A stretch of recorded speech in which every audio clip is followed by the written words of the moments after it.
Целую неделю тысячи молодых людей из 180 стран мира говорили на одном языке – языке мира, солидарности и справедливости, как и гласит лозунг 19-го Всемирного фестиваля молодежи и студентов, который прошел в Сочи.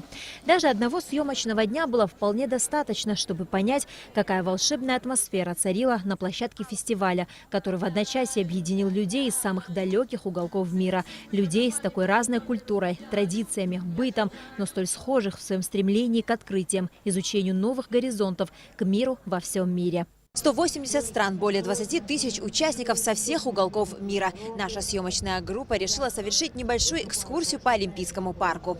На одной площадке собрались молодые лидеры. Это представители молодежных общественных организаций, молодые журналисты, творческая и спортивная молодежь, ученые и предприниматели. Все они отличались открытостью к диалогу и неизменной улыбкой на лице. Участники фестиваля с радостью делились с нами позитивным настроением и яркими впечатлениями от фестиваля. И, конечно же, с гордостью показывали свои национальные атрибуты. Мы из Кыргызстана, меня зовут Перизат. Это наше национальное свадебное платье, можно сказать. Ну, национальная одежда, там, напитки. У нас есть еще что там, бар, сады. А как вам общая атмосфера вообще фестиваля? Супер классно, все нравится прям. Стенд города Воронежа был единственный представленный на открытом воздухе, что в разы увеличило его посещаемость иностранными гостями. Атмосфера фестиваля вообще потрясающая, конечно, потому что много людей, очень активных, много народу, все между собой так очень доброжелательно общаются.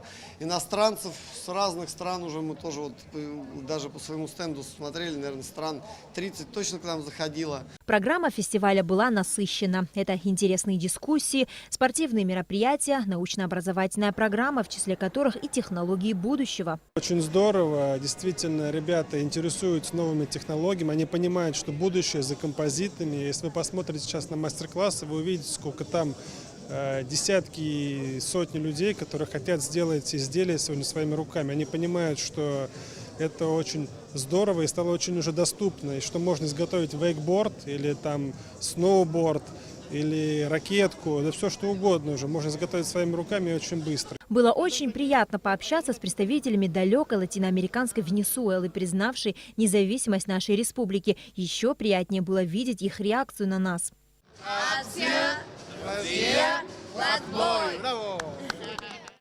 Я понимаю всем народу Абхазии с солидарностью от нашей партии, социалистической партии Венесуэлы, из Венесуэлы в Абхазию.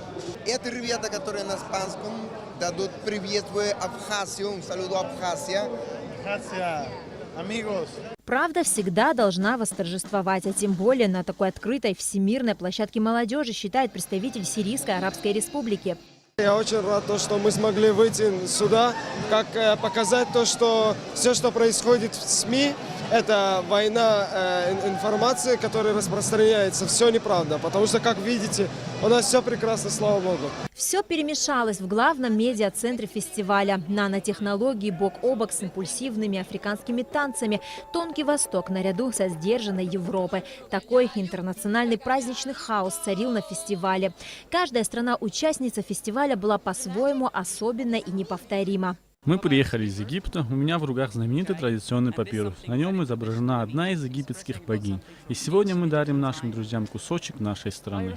Национальные танцы Палестины немного напоминают ритуал, смешиваясь с традиционными песнями. Тут уже и мы с оператором не удержались и присоединились. Наша республика не могла остаться в стороне от такого масштабного праздника. Более 50 человек представляли Абхазию на Всемирном фестивале молодежи и студентов на различных площадках. Это и дипломатия, и экономика, и культура, и спорт. Наверное, это лучшее место, где я побывал за все это время. Это мировой уровень, очень понравилось, очень здесь все прекрасно. Знакомимся с разными людьми разных национальностей. Говорим, откуда мы, они сразу: о, Абхазия, Абхазия. Некоторые даже участники, я ездил на границу, очень многие посещают нашу страну, в том числе иностранцы. В общем, здесь все прекрасно. Когда десятки тысяч молодых, амбициозных, свободных во всех смыслах людей собираются на одной площадке, иначе быть и не могло. Стираются границы, строятся мосты, мосты дружбы и единения. 19-й Всемирный фестиваль молодежи и студентов, несомненно, останется в памяти всех тех, кто так или иначе прикоснулся к этому грандиозному действу. На Алакове Роберт Ломия, Беслан Джинджоlia, Абхазское телевидение.